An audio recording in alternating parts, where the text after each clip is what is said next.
जय हिंद प्यारे साथियों, स्वागत है आप सभी का एक बार फिर से। आइए हम बात करेंगे आज खोटा सेट सीरीज में आपका सेट नंबर 5 हम बात करेंगे। आज 5वीं सीरीज को हम लेकर के आज आए हुए हैं। तो चलिए एक एक करके सारे प्रश्नों को हम देखते चलेंगे।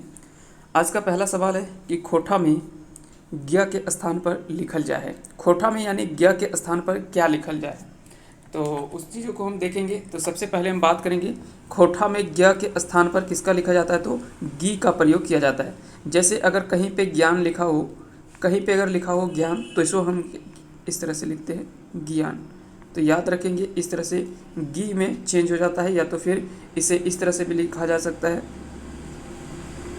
ज्ञान, या फिर ज्ञान भी बोल सकते हैं, है ना, ज्ञान भी लिख सकते हैं। चलिए आगे चलते हैं। अगला सवाल है कि श्रीनिवास पानोरी जी कहाँ के रहे वाला हलथिन।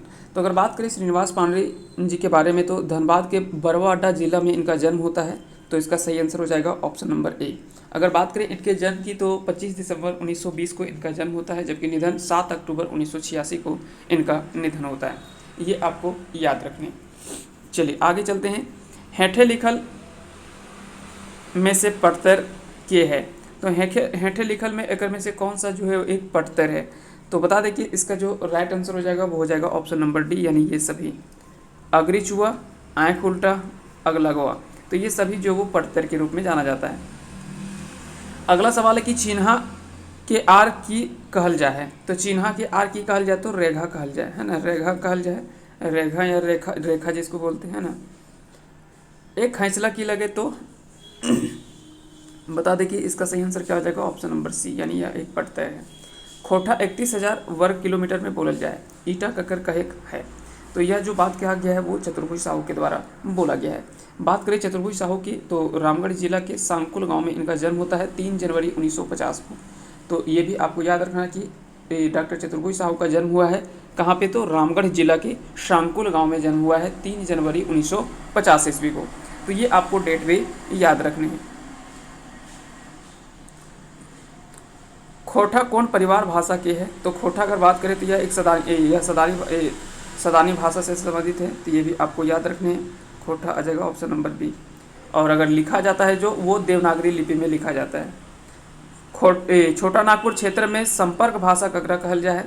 तो संपर्क भाषा के रूप में जो माना गया है वो खोटा को माना गया है। खोटा कहाँ से बहराल है, तो यह खरोष्ठी लिपि से। ऐसा माना जाता है कि खरोष्ठी, सबसे पहले खरोष्ठी था, खरोष्ठी से खेरठा, और खेरठा से खोरठा जो है वो माना गया। कुछ इसी तरह से इसी का बिगड़ा हुआ रूप माना जाता है। खरोष्ठी का ही बिगड़ा हुआ रूप खोरठा को माना जाता है। तो ये आपको याद रखना है। अगला सवाल है कि खोटा में ककर प्रयोग ना हुआ है, तो इस मूर्धन्य श का प्रयोग नहीं होता है। जबकि इसके अलावा और भी कई ऐसी चीज़ें हैं जिसका प्रयोग नहीं होता है। जैसे अंगा का प्रयोग नहीं होता है, मूर्धन्य न का प्रयोग नहीं होता है, तालब श का प्रयोग नहीं होता है, इस स का प्रयोग नहीं होता है, धनिश मूर्धन्य श। उसके बाद फिर बात करें तो इच्छा का प्रयोग नहीं होता है, त्र का प्रयोग नहीं होता है, ज्ञ का प्रयोग नहीं होता है। तो ये सभी चीज़ें जो वो खोटा में प्रयोग नहीं होता है। उसके अलावे अगर बात करें खोटा में व का भी बहुत कम प्रयोग होता है, और अंतस्त्य का भी प्रयोग जो वो बहुत कम होता है, लगभग ना के बराबर। एकड़ में के फूल है। तो फूल की बात करें तो गुलहज भी फूल है, कदम फूल भी होता है, और परास फूल भी। तो इसलिए इसका सही आंसर हो जाएगा डी। लेकिन अगर बोले कि झारखंड का राजकीय पुष्प कौन सा है, तो वो हो जाएगा पलास। ये आपको याद रखने। राजकीय वृक्ष हो गया साल, राजकीय पुष्प हो गया पलास, राजकीय अगर पशु पूछा जाए तो हाथी हो जाएगा। चलिए, हार जोते में ककर काम आवो है, तो हार के, फार के, बूटा के। तो ये सभी का प्रयोग जो है वो हर जोतने में किया जाता है। अगर हर का आकार अगर आप देखें तो कुछ इस तरह से आकार आपने देखा होगा कि कुछ इस तरह का आकार होता है ना, और कुछ इस तरह का आकार होता है। तो यहाँ पे बाकी के बैल लगे होते हैं, है ना। यहाँ पे बैल को जोता जाता है। ये इसको जो बोला जाता है फार बोला जाता है। इसको बूटा जो पकड़ा हुआ रहता है किसान। बाकी का फार यहाँ पे जो ये लगा होता है, यहाँ पे जहाँ जो मिट्टी में हल लोहा का लगा हुआ होता है वो होता है। तो ये सारी चीज़ें आपको याद रखनी है। जन्म लेल गिदर के की कहल जाए, तो जन्म लेल गिदर के आला गिदर कहल जाए। जकर बियाह नाय भेल है ओकरा की कहल जाए, तो ओकरा थोबड़ा कहल जाए, ओकरा थोबड़ा कहल जाए, ठीक है। जिसकी पत्नी मर जाती है उसे रंडुआ कहा जाता है, ये आपको याद रखना है। और जिसके पति मर जाते हैं उसे रण कहा जाता है। ये दोनों में अंतर याद रखना है। जिसकी पत्नी मर जाती है उसको रंडुआ कहा जाता है और जिसके पति मर जाते हैं उसे रण कहा जाता है, जबकि थोबड़ा जिसका बिहा ना भेल है। मने मन खुश हवा की कहबै, तो मने मने खुश हवा एकरा कहल जाए कुर्चा। अछल गलत के माने की हबो है, तो एकर माने हबो पेट भर कुने। खोठा दर्पण ककर लिखल लागे, तो खोठा दर्पण जो है वो बंसीलाल बंसी के द्वारा लिखा गया रचना है। अगर हम बात करें बंसीलाल बंसी की, तो इनका जन्म बोकारो जिला के चौफांद गांव में इनका जन्म होता है 11 मार्च 1954 को। तो ये बंसीलाल बंसी के बारे में आपको याद रखने हैं। सिराजुद्दीन अंसारी सिराज, इनके बारे में भी आपको कुछ कुछ चीज़ें याद रखना है। जैसे इनका जन्म बोकारो जिला के माराफारी गांव में 21 जनवरी 1947 को हुआ था। बात करें गिरधारी गोस्वामी आकाश खूंटी के, तो इनका जन्म बोकारो जिले के माराफारी गांव में हुआ था। बोकारो जिले के माराफारी गांव में 4 सितंबर याद रखेंगे 4 अगस्त को हुआ था। 4 अगस्त 1965 को 4 अगस्त 1965 को गिरधारी गोस्वामी आकाश खूंटी को जन्म होता है ना, माराफारी में। माराफारी है कहाँ पे, तो ये आपको याद रखने, यहाँ से भी सवाल पूछा जा सकता है कि माराफारी कहाँ है, चौफांद गांव कहाँ है। कि शांति भारत का जन्म बोकारो जिले के चौफांद गांव में ही हुआ था। बंसीलाल बंसी का भी चौफांद गांव में हुआ था। ये दोनों चौफांद गांव बोकारो से संबंधित है। आगे चलते हैं। अगला सवाल है कि झंझन यानी सिंपल कहने का अर्थ है झंझायन, इसको बोला जाता है ना। झंझायन एक प्रकार का गीत है जो कि खोठा में जब किसी बच्चे का जन्म होता है तो वैसे कंडीशन पे जो है वो झंझायन गीत जो वो गाया जाता है। तो ये आपको याद रखना है। इसका राइट आंसर हो जाएगा खोठा गीत। रंग भदरिया की लगे, तो यह खोठा राग है। यह खोठा राग है जो भादो महीने में इसका गाया जाता है। अगला सवाल है कौन सा झारखंड पर्व नाय है, तो झारखंड पर्व इसमें नाय नहीं होगा। इसमें कौन सा बोला गया कि कौन सा झारखंड पर्व है, तो सरहुल भी है, सोहराय भी है और बौड़ी भी है। इसलिए इसका सही आंसर हो जाएगा ऑप्शन नंबर डी। यानी इनमें से जो झारखंड का पर्व है जो वो सभी पर्व है।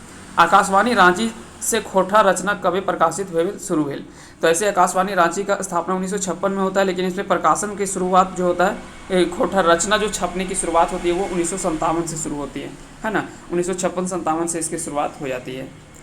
पानोरी स्मृति दिवस कब मनावल जाए है, तो पानोरी स्मृति दिवस की अगर बात करें तो आप सभी को पता है, अभी हमने थोड़ी देर पहले बात किया कि इनका जन्म जो होता है वो 25 दिसंबर 1920 को होता है, ठीक है, बरवाटा धनबाद में। लेकिन निधन जो होता है वो 7 अक्टूबर 1986 को इनका निधन होता है। इसीलिए निधन में ही उसको स्मृति दिवस बोला जाता है। तो याद रखेंगे 7 अक्टूबर इसका जो वो सही आंसर हो जाएगा। 7 अक्टूबर 1986 को इनका निधन हुआ था। उड़ीस महात्म ककर लिखल लागे, तो उड़ीस महात्म अगर बात करें तो महेश गोलवार की रचना है। महेश गोलवार के द्वारा लिखा गया है। आइए थोड़ा सा जानते हैं महेश गोलवार के बारे में। तो इनका जन्म रामगढ़ जिला के गोला प्रखंड में इनका जन्म होता है।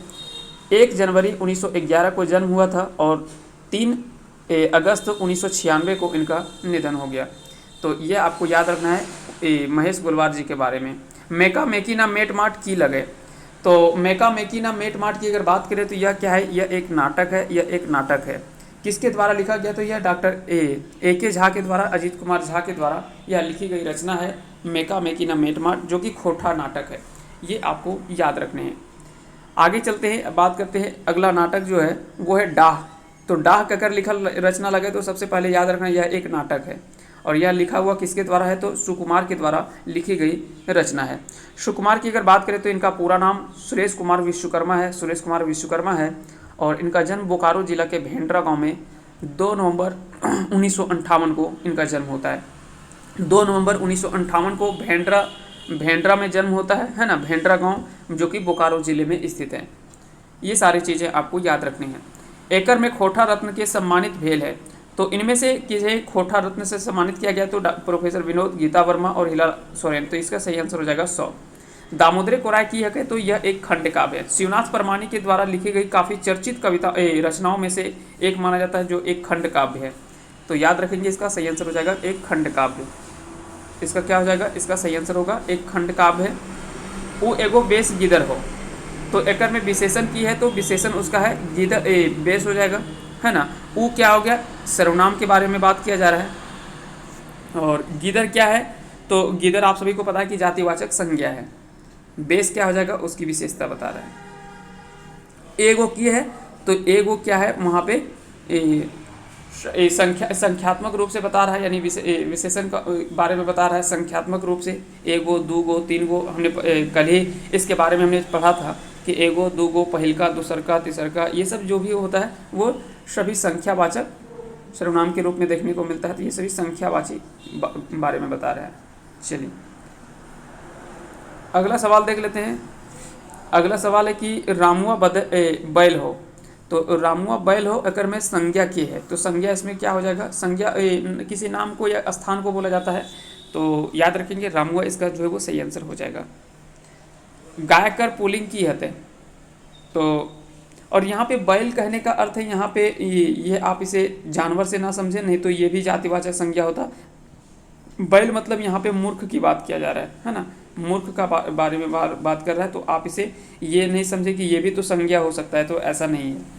यहाँ पे बैल का अर्थ यहाँ पे दूसरा निकल रहा है, इसका अर्थ होता है मूर्ख, है ना। गाय कर पुलिंग की है, तो इसका आंसर आप कमेंट करके बताएंगे गौरू, काड़ा, लहरू या तो फिर छगरी। तो चलिए छगरी तो नहीं होगा, लेकिन इसके अलावा आप 3 ऑप्शन में से आपको बताना है कि गाय कर पुलिंग की है। उम्मीद करते हैं आज के वीडियो सेशन आप सभी को पसंद आया होगा। अगर पसंद आया होगा तो इस वीडियो को लाइक करें, साथ ही साथ चैनल पे नहीं तो चैनल को सब्सक्राइब करें और बेल आइकन को प्रेस करें, ताकि जब भी कोई अगला वीडियो अपलोड करें उसका नोटिफिकेशन आपके पास चला जाए और आप आसानी से उन सारे वीडियोज़ का बेनिफिट्स उठा पाएंगे। तो मिलते हैं अगली एक नई वीडियो के साथ, तब तक के लिए आप सभी को ढेर सारी शुभकामनाएं और अंत तक बने रहने के लिए बहुत बहुत धन्यवाद। जय हिंद, जय भारत।